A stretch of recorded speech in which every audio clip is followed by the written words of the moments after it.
교과 해설 방송을 시작하겠습니다. 이번 주는 지난주에 이어서 우리를 향한 하나님의 선교라는 제목으로 하나님 선교의 핵심 요소들에 대해서 공부하게 됩니다.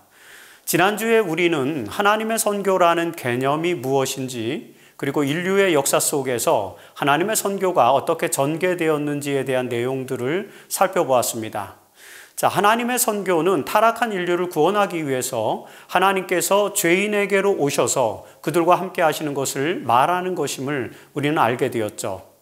하나님은 태초에 구원의 계획을 세우셨고 아브라함의 언약을 통해서 인류와 함께 하시겠다고 약속하셨으며 친히 죄인인 인간과 함께 하시기 위해서 구약에서는 성소로, 그리고 신약에서는 성육신 하심으로 우리 안에 거하셨습니다.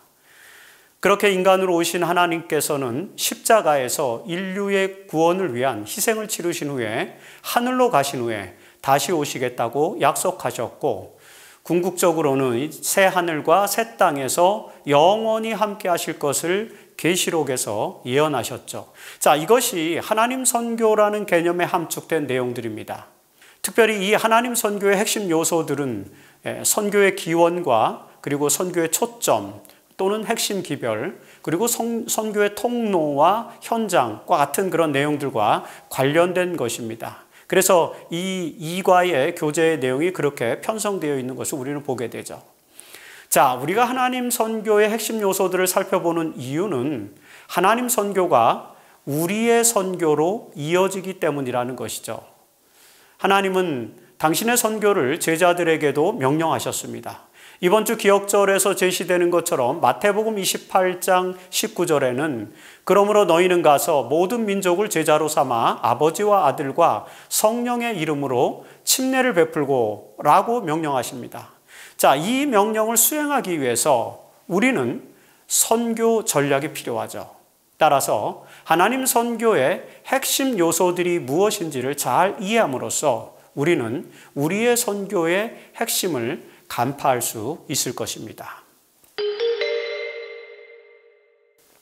자, 먼저 선교의 근원, 기원이 하나님이시라는 것을 우리가 지난주에 공부를 했는데요. 자, 그 하나님께서는 인류 구원을 위한 주도적인 선교 사역에서 3위, 즉 새 위격으로 나타난다는 사실을 이해하는 것이 매우 중요합니다. 우리는 이런 하나님의 선교 사역에서 하나님께서 삼위일체로 계시되고 있음을 기억해야 하죠. 이것은 사실 기독교 신론에서 그리고 기독교 선교학에서 또 가장 중요하고 핵심적인 것이라고 말할 수 있습니다. 하나님 선교에서 삼위일체의 사역이 가장 잘 드러나는 표현이 요한복음 20장에 나와 있습니다. 요한복음 20장 21절로 22절에 보면은요, 부활하신 예수님께서 제자들에게 첫 번째 나타나셨을 때에 예수께서는 제자들에게 평강이 있을지어다. 아버지께서 나를 보내신 것 같이 나도 너희를 보내노라. 이 말씀을 하시고 그들을 향하여 숨을 내쉬며 이르시되 성령을 받으라고 말씀하셨습니다. 자, 이 요한의 표현에서 우리는 몇 가지 중요한 교훈을 발견할 수 있습니다. 첫째, 인류를 구원하시기 위해서 아버지 하나님께서 예수를 보내셨다는 내용입니다. 그리고 둘째, 예수께서는 십자가 희생과 부활을 통해서 구원을 이루신 후에 제자들을 선교 사역으로 보내셨다는 것입니다. 그리고 셋째, 그 선교 사역으로의 보내심을 위해서 성령을 주셨다는 것이죠. 예수를 보내셔서 인류를 구원하시고 또 성령을 보내셔서 그 구원의 기별을 선포하도록 해주신 분은 바로 누구십니까? 네, 하나님이시죠. 그런데 그 하나님은 인류의 구원을 위해서 예수와 성령을 또 보내셨던 것입니다. 자, 여기서 우리는 인류의 구원을 위한 하나님의 선교가 하나님의 주도적인 활동에 의해서 전개되고 있음을 이해할 수 있게 되는 것이죠. 그리고 하나님 선교를 위해서 그 하나님께서는, 아버지 하나님께서는 아들을 이 땅에 보내셨다는 것입니다. 이것은 하나님이 인류를 구원하기 위해서 창세전부터 이미 마련하신 계획이었죠. 자, 에베소서 1장 4절에서 우리가 여러 번 읽었던 말씀입니다. 창세전에 그리스도 안에서 우리를 택하사 우리를 예정하사 예수 그리스도로 말미암아 자기의 아들들이 되게 하셨으니 라고 이렇게 설명하고 있죠, 바울은. 그리고 또 갈라디아서 1장 4절에서도 같은 1장 4절입니다. 때가 참에 하나님이 그 아들을 보내사 율법 아래 있는 자들을 속량하시고 우리로 아들의 명분을 얻게 하셨다라고 이렇게 바울이 기록합니다. 자, 이렇게 창세전부터 마련된 하나님의 선교 계획에 따라서 이 땅에 오신 예수 그리스도는 죄인된 인류를 하나님 아버지께로 이끄시는 길이요 진리요 생명이 되셨다는 것, 이것이 요한복음 14장 6절의 말씀입니다. 여러분, 성육신하신 아들 하나님은 이 땅에서 아버지의 일을 하시기 위해서 오셨다고 말씀하십니다. 그것이 요한복음 10장 37절에 나와 있습니다. 여기서 예수님은 만일 내가 내 아버지의 일을 행하지 아니하거든 나를 믿지 말라라고 이렇게 말씀하십니다. 예수 그리스도는 아버지의 일, 즉 하나님의 선교를 위해서 이 땅에 오신 것이라는 그런 강력한 말씀이죠. 따라서 우리는 그리스도의 사역을 통해서 인류를 구원하기 위해서 오신 하나님 선교의 본질을 이해할 수 있게 되는 것입니다. 아울러 이 하나님의 선교는 성령을 통해서 지속되고 있다는 것도 우리가 이해해야 되죠. 자, 하나님 선교를 위해서 이 땅에 오신 예수께서는 하늘로 돌아가시기 전에 성령의 오심을 약속해 주셨습니다. 요한복음 16장 7절에서 예수님은 내가 떠나가는 것이 너희에게 유익이라. 내가 떠나가면 내가 그 보혜사를 너희에게로 보내시리니 라고 이렇게 말씀하셨죠. 예수님께서는 하늘로 승천하시기 전에 아버지 하나님께 간구하여 그가 또 다른 보혜사를 너희에게 주사 영원토록 너희와 함께하게 하셨다라고 이렇게 요한복음 14장 16절에서도 설명하고 있습니다. 이 보혜사 성령을 통해서 인류를 향한 하나님의 선교는 지속되는 것입니다. 여기서 성령이 영원토록 너희와 함께 하신다라는 이 표현을 우리가 주목해 볼 필요가 있는데요. 왜냐하면 하나님의 선교는 하나님께서 함께 하시는 방식으로 전개된다고 우리가 지난주에 여러 번 공부를 했지 않습니까? 그래서 예수는 임마누엘, 즉 우리와 함께 하시는 하나님이라는 그런 이름으로 오셨다는 것도 우리가 또한 살펴보았습니다. 그리고 여러분, 보혜사 성령도 영원토록 우리와 함께 하기 위해서 보낸 바 되셨다는 것이죠. 이처럼 하나님 선교는 성령을 통해서도 계속되는 것입니다. 그리고 여러분, 이 성령은 예수의 제자들로 하여금 하나님의 선교를 수행하도록 또 능력을 주신 그런 능력 아닙니까? 사도행전 1장 8절에서 오직 성령이 너희에게 임하시면은 너희가 권능을 받고 땅끝까지 이르러되 증인이 되리라. 그렇게 약속하셨습니다. 여기서 우리는 하나님 선교의 초점을 발견하게 됩니다.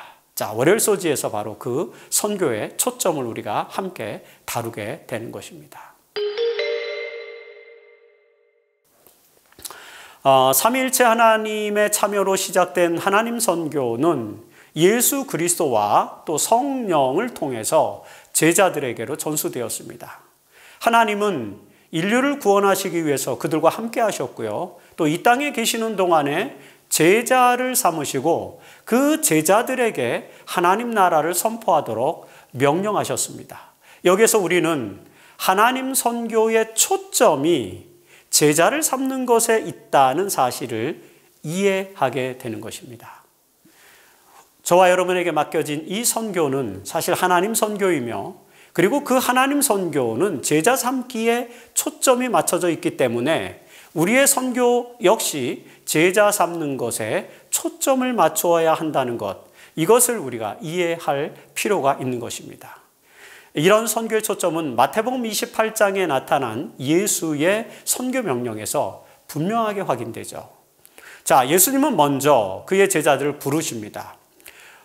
사복음서에서 우리는 예수의 제자들이 70 또는 그 이상의 많은 수의 그런 제자들이 나타나는 것을 이제 알게 됩니다. 그러나 그들 중에서도 특별히 예수님은 12를 별도로 부르셔서 그들과 함께 사역을 하셨죠. 자, 마태복음 10장 1절에 보면 예수께서 그의 12제자들을 부르사 더러운 귀신을 쫓아내며 모든 병과 악한 것을 고치는 권능을 주셨다라고 이렇게 기록하고 있습니다. 자, 이 12제자는 이스라엘 백성에게로 가면서 전파하여 말하되 천국이 가까웠다라고 하나님 나라의 복음을 전파했습니다. 그들은 예수와 함께 지내면서, 이 제자들은 말입니다, 예수와 함께 지내면서 천국 복음의 전파를 위해서 예수와 함께 동역한 것입니다. 그리고 십자가의 죽음과 부활 이후에도 또 예수님은 제자들을 갈릴리로 따로 부르셔서 그들과 또 함께 하시죠. 자, 이것이 마태복음 28장의 내용입니다. 자, 마태복음 28장 10절에서 예수께서는 무서워하지 말라, 가서 내 형제들에게 갈릴리로 가라 하라, 거기서 나를 보리라고 그렇게 여인들에게 말씀하십니다.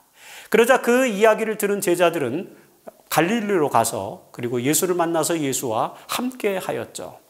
마태복음 28장 16절로 17절에서 11제자가 갈릴리에 가서 예수께서 지시하신 산에 이르러 예수를 배웁고 경배하나 라고 이렇게 표현합니다. 자, 이처럼 예수께서는 제자들을 부르셨고 그들과 언제나 함께 하셨을 뿐만 아니라 이제 부활 후에도 제자들을 또 만나서 갈릴리에서 그들과 함께 하셨다는 것입니다. 그리고 여러분, 바로 이때에 예수님께서는 제자들에게 대사명을 주셨습니다. 그것이 마태복음 28장 19절로 20절 아닙니까? 자, 이 성경절에서 예수는 너희는 가서 모든 민족을 제자로 삼아 아버지와 아들과 성령의 이름으로 침례를 베풀고 내가 너희에게 분부한 모든 것을 가르쳐 지키게 하라 라고 이렇게 명령하셨습니다. 자, 우리가 잘 알고 있는 이 예수의 선교 대사명에서 핵심 개념은 무엇이죠? 바로 모든 민족을 제자로 삼아야 한다는 것입니다. 이것이 바로 선교의 초점이라고 이번 안교 교과에서 저자들은 설명합니다. 우리에게 명령하신 하나님의 선교의 초점은 제자를 삼는 것이라는 것입니다. 특별히 여러분, 여기서 예수님은 모든 민족을 제자로 삼아야 한다는 그런 명령을 하셨는데 바로 이 명령에 우리는 주목해야 하는 것이죠. 사실 신약에서 하나님의 복음은 항상 모든 민족을 향하고 있는 것을 우리는 보게 되죠. 이 복음의 마지막 기별인 계시록 14장 6절로 7절, 거기에 나타나는 이 마지막 사명 역시 모든 민족과 족속과 방언과 백성에게로 전해지는 것이라고 이렇게 기록되어 있습니다.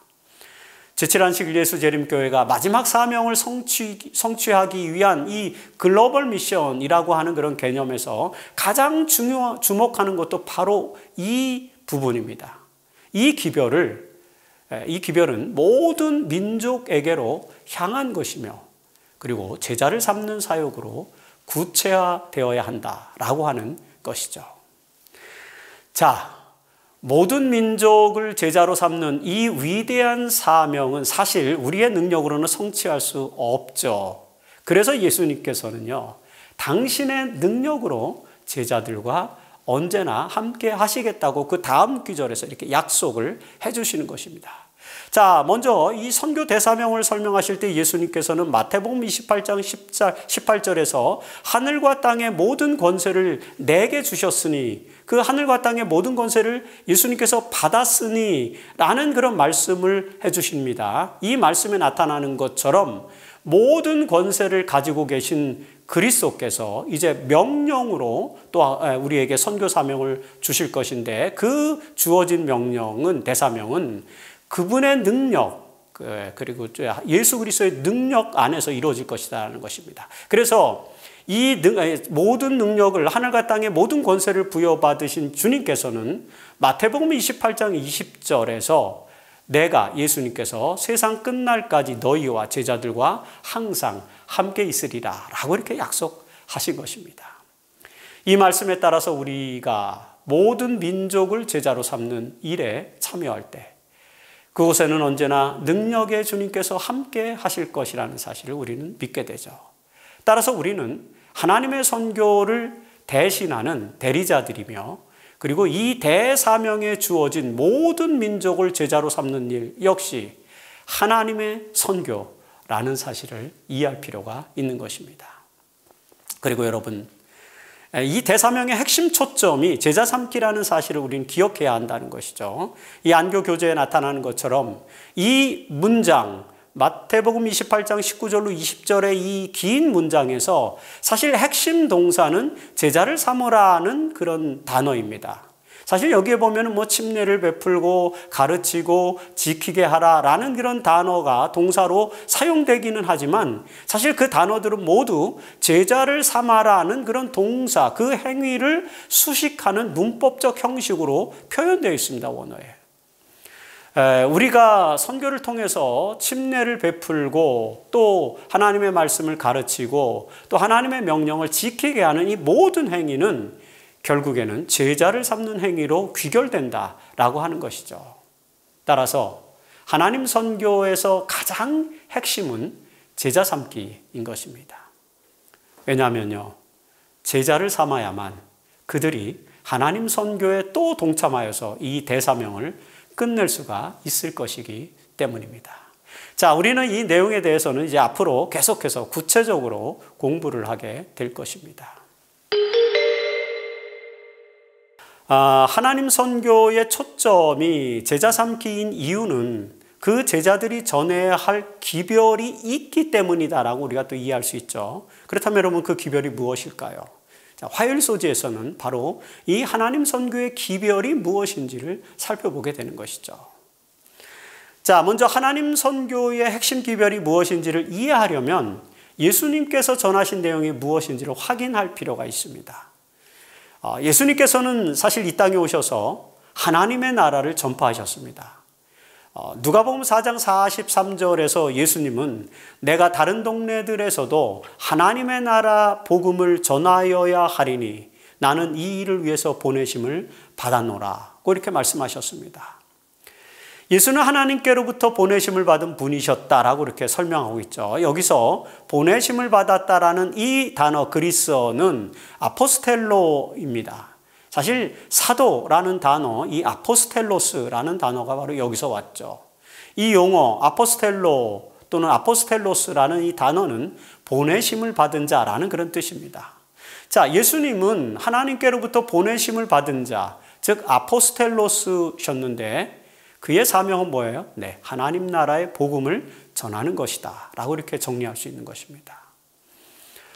특별히 마가는요, 하나님 나라의 복음이라는 단어를 표현을요, 아예 하나님의 복음이라는 표현으로 직접적으로 묘사하기도 합니다. 자, 마가복음 1장 14절로 15절에서 요한이 잡히신 후에 예수께서 갈릴리에 오셔서 하나님의 복음을 전파하여 이르시되 때가 찼고 하나님의 나라가 가까이 왔으니 회개하고 복음을 믿으라, 이렇게 기록합니다. 자, 예수님께서는 하나님 나라의 복음, 아니 다시 말해서 그냥 하나님의 복음을 전파하신 것입니다. 그 하나님의 복음은 무엇입니까? 네, 하나님의 나라가 가까이 왔으니 회개하고 복음을 믿으라는 또 이런 기별이죠. 자, 이 말씀의 기초에 볼 때 하나님 선교의 핵심 기별은 하나님의 나라가 가까이 왔다는 것이며 그래서 우리는 회개하고 하나님 나라의 복음을 믿어야 한다라고 하는 것입니다. 사실 우리는 이 하나님의 나라가 무엇이며 또 복음이 무엇인지를 잘 알고 있습니다. 하나님 나라의 복음은 예수 그리스도의 오심으로 선포되었고요. 그리고 그분의 십자가 희생과 부활을 통해서 성취되었습니다. 그리고 또 다시 오시겠다는 약속과 그리고 이 땅에 펼쳐질 새 하늘과 새 땅의 약속을 통해서 이 복음은 완성될 것이죠. 여러분, 신약 성경에서 복음이라는 이 단어, 복음이라고 쓰여진 이 단어는 이제 그리스어로 유앙겔리온이라고 하는 단어인데요. 이 단어는 좋은 소식, 굿뉴스라는 그런 뜻이죠. 고대 그리스와 로마 사회에서 이 단어 유앙겔리온이라는 단어는 전쟁에서 승리했을 때 전령들이 그 전하는 승리의 소식, 그거를 유앙겔리온이라고 했습니다. 그것을 의미하는 단어였죠. 자, 이 단어를 성경에서는요, 하나님께서 인류를 위한 구원을 이루셨다는 아름다운 소식이라는 그런 의미로 사용하고 있는 것입니다. 특별히 신약에서 유앙겔리온이라는 단어가 76번 사용되고 있는데요. 그 중에서 맨 마지막에 등장하는, 맨 마지막에 기록된 것이 요한계시록 14장 6절입니다. 여기서 요한은 모든 민족과 종족과 방언과 백성에게 전할 영원한 복음을 가졌더라고 이렇게 표현하죠. 자, 영원한 복음이라는 단어는 사실 여기에만 처음 등장하는 단어입니다. 단 한 번밖에 등장하지 않아요. 그러나 우리는 사실 하나님의 구원의 소식이 영원한 복음이라는 사실을 알고 있습니다. 예수님의 십자가 희생과 또 그로 인한 인류의 구원, 이것은 영원한 것이기 때문이죠.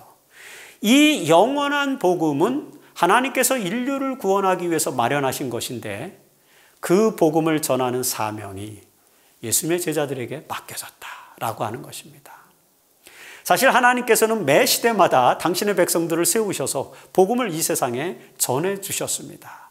그처럼 이제 마지막 시대에도 이 기별을 전할 하나님의 백성들이 존재하죠. 그들은 새 천사로 이렇게 상징이 되었고요. 또 그들이 전하는 기별은 영원한 복음으로 표현되었습니다. 이 새 천사로 상징된 그룹은 또 성도, 요한계시록 14장 12절에 보면요, 성도, 즉 하나님의 계명과 예수에 대한 믿음을 지키는 자로 이렇게 묘사되었고요. 그리고 사실 그들이 또 전하는 이 영원한 복음은 하나님을 두려워하며 그에게 영광을 돌리라는 그런 표현으로 시작된 새 천사의 기별인 것입니다. 특별히 이 기별은 그의 심판의 시간이 이르렀음이니라는 이 표현에서 나타나는 것처럼 하나님의 마지막 심판의 시기에 전파되는 기별이기도 한 것입니다. 그래서 엘렌 화이트는 실물교훈 227페이지에서 이렇게 설명합니다. 심판이 가까웠다는 선포, 계시록 14장 6절로 7절은 그리스도의 재림이 임박했다는 것을 널리 알리는 것이다. 그리고 이 선포를 영원한 복음이라고 부른다. 자, 우리는 이 영원한 기별이 하나님 선교의 핵심 기별이며 또 우리에게 맡겨진 마지막 시대의 기별이라는 사실을 받아들여야 하는 것입니다. 여러분, 하나님께서 마련하신 영원한 복음이 마지막 시대의 성도들에게 특별히 맡겨진 것처럼 사실 하나님 선교에 있어서 복음의 기별은 매 시대마다 이렇게 전파되었죠. 이제 화일 소지에서도 잠깐 언급을 해드렸습니다. 자, 그런데 그 기별을 전파하기 위해서 어떻게 해요? 하나님께서는 매 시대마다 특별한 선교의 통로를 선택하신 것이죠. 수요일 소지에서는 바로 이 선교의 통로가 무엇인지 좀 더 구체적으로 살펴보게 됩니다. 자, 먼저 구약 시대에 하나님께서는 선교의 통로로 이스라엘 백성들을 선택하셨습니다. 이 선택은 창세기 12장 1절로 3절에 등장하는 아브라함의 이야기로부터 시작되죠. 우리가 잘 아는 말씀입니다. 특별히 창세기 12장 2절로 3절에서 하나님은 아브라함에게 내가 너로 큰 민족을 이루고 내게 복을 주어 땅의 모든 족속이 너로 말미암아 복을 얻을 것이라고 이렇게 약속하셨습니다. 아브라함은 하나님의 선교의 통로로 선택된 인물이었고요. 그리고 그의 후손들은 약속대로 모든 민족에게 하나님의 복음을 전할 백성으로 선택된 것입니다. 이렇게 해서 하나님의 선교를 대신할 선교의 통로로서 이스라엘 백성들이 형성되었음을 우리는 잘 알고 있죠. 아울러 지난주에 이미 살펴본 것처럼 하나님께서 인류와 함께 하시겠다는 그 언약의 대상으로서 아브라함과 이삭과 야곱과 그의 후손들, 즉 이스라엘 백성이 하나님의 선교의 통로로 준비된 것을 우리는 구약을 통해서 너무나도 잘 이해합니다. 여러분, 신명기 7장 6절에서 모세는 그래서 이스라엘 백성들에게 이렇게 선언하죠. 너는 여호와 내 하나님의 성민이라. 내가 하나님 여호와께서 지상 만민 중에서 너를 자기 기업의 백성으로 택하셨나니. 자, 이스라엘은 하나님의 성민이며 하나님의 기업의 백성으로서 택하신 바 된 하나님 선교의 통로가 되었다는 그런 말씀으로 읽을 수 있죠. 그러나 여러분, 이런 선민의 특권을 유지하기 위해서는요, 조건이 필요했습니다. 이스라엘 백성들을 향한 하나님의 언약은 믿음과 순종이라는 조건에 따른 것이었죠. 출애굽기 19장 5절로 6절에 보면 너희가 내 말을 잘 듣고 내 언약을 지키면 너희는 모든 민족 중에서 내 소유가 되겠고 너희가 내게 대하여 제사장 나라가 되며 거룩한 백성이 되리라고 이렇게 강조합니다. 자, 이러한 언약적 신율주의가 바로 옛 언약, 이스라엘 백성들의 언약의 특징을 이루고 있죠. 그러나 우리가 잘 아는 것처럼 이스라엘 백성들은 이 언약을 지키지 못했고 결국 메시아로 오신 예수를 믿지 못했습니다. 그 결과로 하나님 선교의 통로는 이제 이스라엘 백성들로부터 새로운 주체에게로 넘어갔죠. 그 주체는 바로 그리스도께서 부르시고 세우신 교회가 된 것입니다. 이스라엘의 실패 이후에 하나님 선교의 통로가 된 그룹들과 관련해서 우리는 4단계로 이해를 할 필요가 있습니다. 자, 첫째 단계는 구원의 주체로 오신 그리스도이죠. 지난주에 살펴본 것처럼 예수께서는 하나님 선교를 위해서 우리에게 오신 하나님이셨습니다. 요한복음 1장 14절에서 말씀 로고스가 육신이 되어 우리 가운데 거하시니 라는 표현에서 우리는 하나님께서 우리와 함께 하심의 의미를 이해했습니다. 그리고 둘째 단계, 그리스도께서 제자를 삼아서 하나님 나라의 복음을 제자들로 하여금 전하게 하셨다는 것입니다. 자, 마태복음 6장 7절과 12절에 보면 12제자를 부르사 둘씩 보내시며 제자들이 나가서 회개하라 전파하고 라는 그런 내용을 우리가 읽을 수 있습니다. 예수님께서는 제자들을 세우셔서 하나님의 복음을 전파하도록 하신 것입니다. 그래서 제자들은 예수를 대신해서 하나님의 선교를 수행하게 되었다는 것입니다. 그리고 셋째 단계는 이제 그렇게 해서 형성된 교회를 통해서 하나님 선교의 대사명을 성취하고 계신다는 것이죠. 여러분, 우리가 계속해서 거듭 읽었던 이 마태복음 28장 19절로 20절에서 예수께서는 승천 직전에 제자들에게 모든 민족을 제자로 삼으라는 이 선교의 대사명을 주셨습니다. 그리고 그 증인의 사명을 효율적으로 수행하도록 하기 위해서, 능력으로 수행하도록 하기 위해서 성령을 선물로 주셨죠. 그것이 사도행전 1장 8절의 약속인 것입니다. 자, 이 약속이 성취되었고요. 그로 인해서 세계 곳곳에 하나님의 교회가 세워졌습니다. 이것이 세 번째 단계죠. 하나님의 교회는 이제 예수의 승천 이후에 이 땅에서 하나님의 복음을 전하는 선교의 통로가 된 것입니다. 그리고 넷째 국면, 마지막 시대에 또 영원한 복음을 전하는 하나님의 성도가, 특별한 성도가 예비되었다는 것입니다. 계시록 12장 17절에 그 여자의 남은 자손, 곧 하나님의 계명을 지키며 예수의 증거를 가진 자가 등장하죠. 이 교회의 남은 자손이 영원한 복음을 전파하는 하나님 선교의 마지막 통로가 또 되었다는 것이죠. 자, 이런 역사적인 내용들을 통해서 우리는 하나님의 복음을 전하는 하나님의 백성들이 매 시대마다 준비되었고 그들은 하나님 선교의 통로가 되었다는 사실을 분명하게 이해하게 되는 것입니다. 삼위일체 하나님에 의해서 기원된 하나님 선교는요, 불순종한 죄인들과 함께 하시고 그 죄인들을 구원하시는 영원한 복음을 인류에게 알리시는 것이기 때문에 그 사명을 수행할 인간 대리자들을 필요로 하셨습니다. 그들이 바로 예수 그리스도를 믿음으로 받아들인 제자들인 것이죠. 그리고 그들은 이 땅에 사는 동안 하나님의 복음을 전하는 사명을 수행하게 됩니다. 따라서 하나님 선교의 현장은 어디입니까? 바로 이 세상이라는 것을 또 우리는 알 수 있습니다. 목요일 소지에서는 그 선교의 현장에 대한 성서적 이해를 또 다루고 있죠. 자, 먼저 그리스도께서 우리에게 주신 이 대사명을 다시 한번 본다면은 마태복음 28장 19절에 거기 보면은 모든 민족을 제자로 삼아라고 이렇게 표현되어 있죠. 이 말씀 속에서 우리는 선교의 대상이 모든 민족이라는 사실을 이해하게 되죠. 자, 예수의 제자들의 시대에 여러분 모든 민족은 누구였을까요? 아마도 지중해를 둘러싼 유럽의 민족들이었을 것입니다.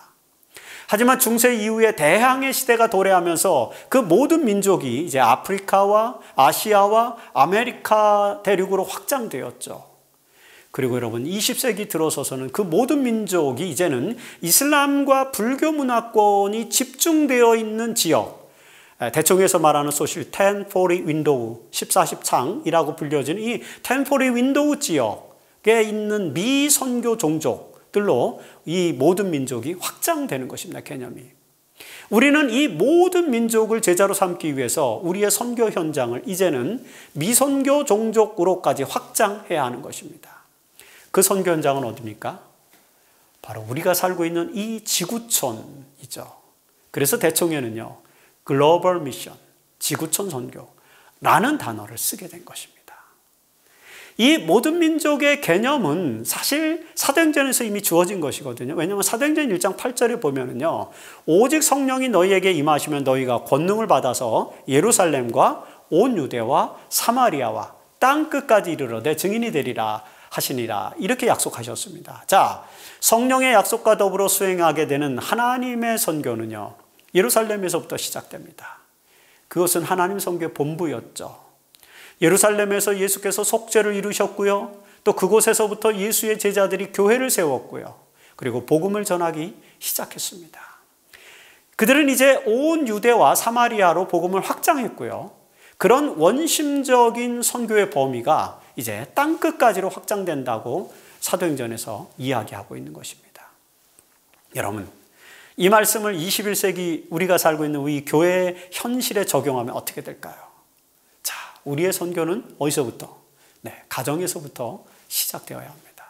그리고 이웃들에게로 확장되어야 하며 교회 공동체가 있는 마을과 지역사회 그리고 국가로 확장되어야 되죠.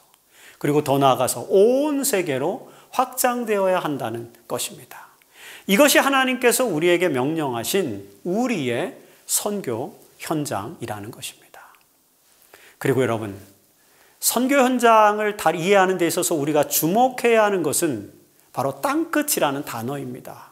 왜냐하면 예수님께서는 우리가 성령의 권능을 받아서 땅끝까지 증인이 될 것을 이렇게 약속하셨지 않습니까? 그런데 여러분, 왜 우리는 땅끝까지 증인 사명을 감당해야 하나요? 그 답은 예수께서 말씀하신 종말의 징조에서 찾을 수 있죠. 예수께서는 종말의 징조를 묻는 제자들에게 이렇게 대답하십니다. 마태복음 24장 14절에서요.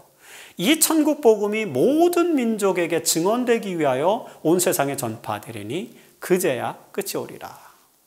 자, 이 말씀에서 우리는 두 단어에 주목해야 합니다. 그 두 단어는 첫 번째는 모든 민족이고요. 그리고 두 번째는 온 세상이라는 단어죠.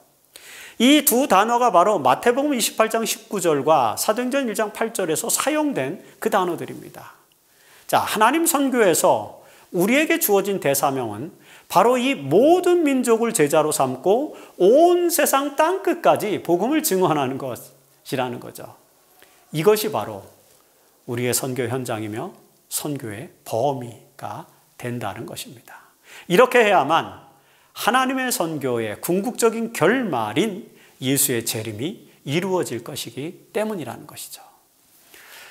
우리가 하나님 선교를 이 땅에서 수행하되 온 세상을 그 현장으로 삼아야 하는 이유가 바로 이런 성경 말씀들 속에서 나타나게 되는 것입니다.